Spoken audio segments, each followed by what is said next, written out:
Hello and welcome to Pro Nation News और मैं हूं कमल सिंह। बॉलीवुड अभिनेता सुशांत सिंह राजपूत के मौत की गुत्थी अभी भी नहीं सुलझ पाई है। ऐसे में अब बॉलीवुड में एक नया मामला निकल कर सामने आया है। बॉलीवुड में लगातार हो रही मौतें और सुसाइड कई सवाल खड़े करते हैं। ऐसे में सुशांत सिंह राजपूत के दोस्त और फिल्म MS धोनी में नजर आए संदीप नाहर ने सुसाइड कर लिया है। उन्होंने सुसाइड करने से पहले फेसबुक पे एक सुसाइड नोट और वीडियो भी जारी किया। हालांकि इन तमाम चीजों के लिए संदीप ने अपने पत्नी को जिम्मेदार ठहराया है। उन्होंने बताया कि किस तरीके से बॉलीवुड में भी उनके साथ राजनीति की गई। क्या क्या कहा सुशांत सिंह के दोस्त संदीप नाहर ने, ये देखिए हमारी इस खास रिपोर्ट में।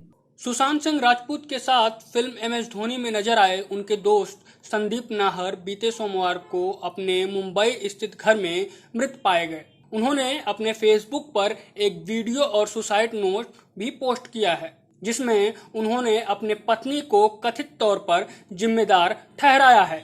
इसके साथ ही उन्होंने अपने साथ बॉलीवुड में हुई राजनीति का भी जिक्र किया है। इस बात की जानकारी खुद पुलिस ने दी है। मामले को लेकर एक पुलिस के अधिकारी ने कहा कि संदीप नाहर शाम को उपनगरी कोरेगांव में अपने फ्लैट पर बेहोश पाए गए। उनकी पत्नी कंचर और उनके दोस्त उन्हें अस्पताल में लेके गए, जहां पे वो मृत घोषित कर दिए गए। संदीप नाहर ने अपने फेसबुक पर 9 मिनट का एक वीडियो और साथ में सुसाइड नोट भी पोस्ट किया था। वीडियो में अभिनेता ने कहा कि वह अपनी पत्नी के साथ लगातार हो रहे झगड़े से काफी परेशान है और उनकी पत्नी और उनके सास उन्हें परेशान और ब्लैकमेल कर रही हैं। मैं बहुत पहले ही आत्महत्या कर चुका होता, लेकिन मैं कुछ समय और इंतजार किया, उम्मीद किया कि चीजें बेहतर हो जाएंगी। हेलो नमस्कार, मैं हूँ संदीप नाहर। आप लोगों ने मुझे कई फिल्मों में देखा होगा। MS धोनी का अनटोल्ड स्टोरी फिल्म के अंदर, जिसमें मैंने छोटे भैया किरदार निभाया था। और आज ये वीडियो बनाने का एक मेरा मकसद ये है, वैसे तो आपको सुन के बड़ा अजीब लगेगा कि मैं कैसी बातें कर रहा हूँ, बट लाइफ स्मूथ नहीं चल रही। लाइफ में काफ़ी सारे प्रॉब्लम्स हैं जो मैं मानता हूँ, लेकिन मैं आज मेंटली थोड़ा स्टेबल नहीं हूँ। स्टेबल इसलिए नहीं हूँ क्योंकि मेरी वाइफ कंचन शर्मा वो क्या रहा है, 1.5-2 साल से एक ट्रोमा से मैं निकल रहा हूँ और मैं उसको फेस भी कर रहा हूँ और उसको समझा के थक चुका हूँ काफ़ी चीज़ों को। वो एक ही पास्ट की बातें, एक ही बातें रिपीट करना, रोज लड़ना, 365 दिन में से मैं कह रहा हूँ 200 बार सुसाइड की बातें करना, मर जाऊंगी तुझे फंसा दूंगी, तेरा करियर स्पॉइल कर दूंगी, तेरे खानदान को फंसा दूंगी। तो ये सुन के मैं बहुत ही इरिटेट हो चुका हूँ। मैं उसको हर बार पॉइंट पर समझाता हूँ, कंचन देखो ये बात ऐसे नहीं ऐसे है, ऐसे नहीं ऐसे है, इस चीज़ को समझो। वो मेरी फैमिली को गालियाँ देती है, मेरी माँ से इतनी नफरत करती है, मेरे हर परिवार वाले को। आजकल ऐसा टाइम आ गया कि मैं उनका फ़ोन नहीं उठा पाता इसके सामने, और बहुत सारी चीज़ें हैं, बहुत सारी चीज़ें ख़राब हो चुकी हैं। इतनी ख़राब हो चुकी है कि मैं अब ले नहीं पा रहा हूँ। दिमाग में इतना स्ट्रेस इसने दे दिया है। काम को लेकर यहाँ बॉम्बे में स्ट्रेस होता है, हर चीज़ को लेकर होता है, बट काम का स्ट्रेस फिर भी झेला जा सकता है। बट ये औरत का स्ट्रेस है, ये झेलना बहुत मुश्किल है। मुश्किल इसलिए हुआ है कि ये काफ़ी ऐसी बातें मुझे बोल देती है, ऐसी बातें बोल देती है जिसका मेरी लाइफ में बिल्कुल भी कोई वैलिड पॉइंट नहीं। मैं बोल के थक चुका हूँ। ये मेरा नाम किसी से भी जोड़ देती है। मैं 2 साल से इसके साथ हूँ, 24 घंटे हम साथ में रहते हैं, उठना बैठना हर चीज़ें होती हैं, लेकिन ये कहीं ना कहीं शक का कोई इलाज नहीं होता। शक करती है, हर चीज़ पे लड़ती है, और इसका लड़ना नॉर्मल लड़का नहीं है। जैसे साइको होते हैं, मतलब एक होता है शराबी इंसान, वो दारू पीता है और लड़ता है, लेकिन जब उसकी दारू उतर जाती है तो वो नॉर्मल हो जाता है ना। नॉर्मली ऐसा होता है, उसको गिल्टी फील भी होती है, उसको अपनी गलतियों का एहसास भी होता है। बट इसके केस में ऐसा है, अगर ये लड़ती है, उसको कोई बात बुरी लगती है तो वो उसके दिमाग में बैठ जाती है। बैठ इतने गंदे तरीके से जाती है, उसको निकालना बहुत मुश्किल होता है। ये कितनी रातें खराब कर देती है। इवन अभी जैन की बात है, जैन में ये घर से भाग गई थी, मैं रात को उसको ढूंढने गया था। ये ऐसे काम करती है और बहुत सारी बातें होती हैं। कब तक इसका वो करूँ। इसकी मम्मी बहुत साथ देती है। इसकी मम्मी का कहना है कि मैं तेरी ज़िंदगी बर्बाद हो, हर तरह के केसेस बताती है, मैं ये केस हो जाएगा वो। एक्चुअली क्या है, इसकी मम्मी, इनके घर में 2 बहनों की भी लव मैरिज हुई है, तो इसकी मम्मी ने इनके दोनों जीजाओं को भी अंदर करवाया था। अभी वो मेरे को बोलती है, हर बात पे अपनी बेटी को बोलती है जाके पुलिस कंप्लेंट करो। किस बात बुनियाद पे? फेक चीज़ों पे। फिर झूठ बोल के आप केस बना सकते हो, ये क्या बातें हैं।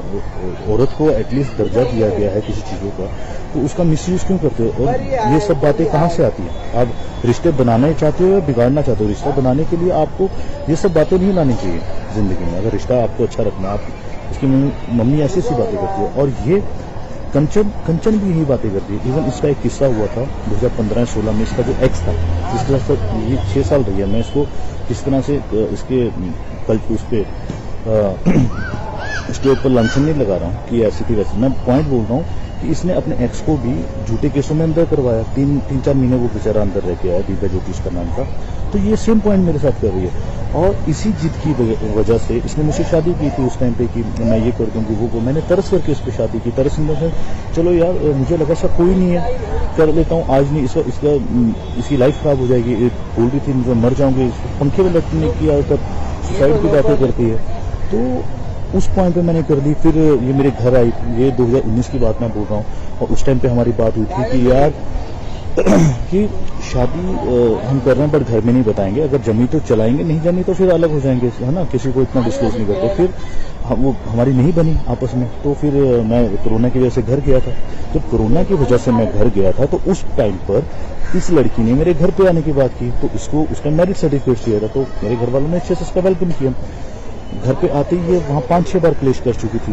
घर आई 18 जून को आई थी, आई थी जून को आई थी। और इसमें 5 दिन बाद ही, चूंकि उस टाइम कोरोना काल था, तो गवर्नमेंट ने भी बोला था कि आपके घर में अगर कोई बाहर से आता है बॉम्बे से तो आपको इन्फॉर्म करना पड़ेगा। एसएचओ ने बोला था। तो हमने उस चीज़ को छुपाया था थोड़ा, भाई नहीं बताएंगे, नहीं तो फिर पूरी फैमिली अंदर हो जाएगी। इतनी एक छोटी सी बात थी, बट इसको वो बात समझ में नहीं आई। मेरी भाभी ने बोला मेरी कजिन सिस्टर है ना। तो इस बात पे भड़क गई। तेरी भाभी ने एक बोला कि मेरी कजिन। अरे भाई सिंपल सी बात है, कोरोना का टाइम है और ये तुम्हारी हमारी आपस की बात है। लोगों को पता लगा तो बॉम्बे से है, वहाँ छोटे छोटे बच्चे सबको अंदर कर देंगे। उस टाइम तो वैसे भी हमारे जो सरकारी हॉस्पिटल थे, जो कोरोना के चक्कर में उन्होंने कोविड का हॉस्पिटल बनाया हुआ था और सबको वहाँ पे क्वारंटीन कर रहे थे उस टाइम पर। तो उसके बाद कुछ और छोटी छोटी चीज़ें हुई, जैसे कि हमारे घर में किन्नर आए, किन्नर बधाई लेने आए। तब ये लड़ी, चूँकि हमने उनको भेज दिया था। भेजने का एक कारण था। कारण ये था कि अगर हम किन्नरों को बधाई दे देते तो हमारे रिश्तेदार नाराज हो जाते। उनको लगता कि इनके घर में बहू आई, इन्होंने हमें नहीं बताया। मैंने कंचन को, उस टाइम हमारी शादी की रिसेप्शन पार्टी फिक्स हो गई थी 30 जुलाई को। तो हमने बोला कि आप 30 जुलाई के बाद आना, हम आपका वही जो बनता है वो देंगे। वो दिया भी। बट उस बात पर भी इसने क्लेश किया। बहुत सारी चीज़ें हुई, छोटी छोटी बातों पर क्लेश। ये बोलती मुझे घुमाने नहीं लेके जाते। अबे भाई, कोरोना में बॉर्डर सील हुआ है, हिमाचल बॉर्डर सील है, पंजाब बॉर्डर सील है, कैसे लेके जा सकते हैं। ये बात इसको समझ में नहीं आ रही। ये बोलती जिनकी शादी होती है उनके पति उनको घुमाने लेकर जाते हैं। मैंने बोला भाई जिनकी शादी होती है उनके पति बेशक उनको घुमाने लेकर जाते हैं, बट उस टाइम पे कोरोना नहीं था। अभी कोरोना, अभी थोड़ा सब्र कर लो, बाद में चल लेंगे। ये बात उसको समझ में नहीं आ रही। तो हम आगे शॉर्टकट में बॉम्बे, क्योंकि वहाँ पे बड़े सुसाइड वाली बातें कर रही थी। मेरे घर वाले भी डर गए थे। उनको लगा कहीं ये लड़की की वजह से फैमिली पे कोई आफत विफत ना है, चूंकि वो कोई हंसा। तो मैं इसको बॉम्बे ले आया था। बॉम्बे में आके भी इसका सेम वही ड्रामा। सर्टिफिकेट शादी का मिल गया, फिर भी इसको सेटिस्फेक्शन नहीं हो रही है। एक सिक्योरिटी नहीं मिल नहीं रही है।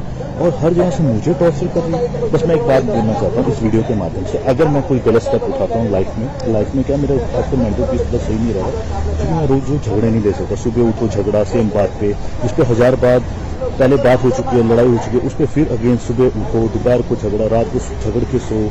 तो मेरे में इतनी कैपेसिटी नहीं, मेरी एनर्जी लेवल इतना नहीं है कि मैं बार बार हर चीज़ों को क्लियर करता हूँ। इसको एक बार बोलते कंचन ऐसा नहीं है, ऐसा बात खत्म हो जाती है। अभी कल रात की बात है, इसने इंस्टाग्राम पे सर्च किया। अब सर्च में कोई किसी का कोई चीज़ दिख जाती है तो उसमें मेरी क्या गलती है, किसी ने मुझे नहीं ब्लॉक किया। तो भाई जब ब्लॉक नहीं किया है तो उसमें मेरी गलती नहीं हो सकती। तुम मुझे बोलो तुम्हें वो पसंद नहीं है, तुम ब्लॉक कर दो, मैं ब्लॉक कर दूंगा। मैंने ऑन द स्पॉट बिना सोचे ब्लॉक किया है। और ये कोई छोटी छोटी बात है। हम स्कूल के बच्चों वाली, मैं इसको बोलता हूँ कंचन स्कूल के बच्चे भी ऐसे नहीं लड़ते होंगे जैसे तुम मेरे साथ कर रही हो। तो ये कोई वैलिड प्रूफ नहीं, वैलिड बात नहीं है। आप वो बात बोलो। हाँ, अगर तुम मुझे बोलती इसको ब्लॉक करो और मैं नहीं करता तब तुम लड़ने का मकसद बनाती ना। मैंने बोला कंचन अपना इंस्टाग्राम दिखाओ, तो अपना व्हाट्सएप दिखाओ। तुम्हारा एक्स का भी तो उसमें है ना, ये उसने तुझे ब्लॉक नहीं किया व्हाट्सएप पे, सिंपल सी बात है। कह रही मेरी उससे बात नहीं होती, तुम्हें पता। तो मैंने बोला सेम यही चीज मैं कंचन तुम्हें बोल रहा हूँ कि मेरी भी कोई बात नहीं होती। देश और दुनिया की ऐसी तमाम बड़ी खबरें, राजनीतिक अपडेट हम आपको अपने प्लेटफॉर्म के जरिए पहुंचाते रहते हैं। तो आप हमारे चैनल को सब्सक्राइब कर लीजिए, बेल आइकन को क्लिक कर लीजिए, साथ में इस वीडियो को लाइक करें, शेयर करें और कमेंट करें।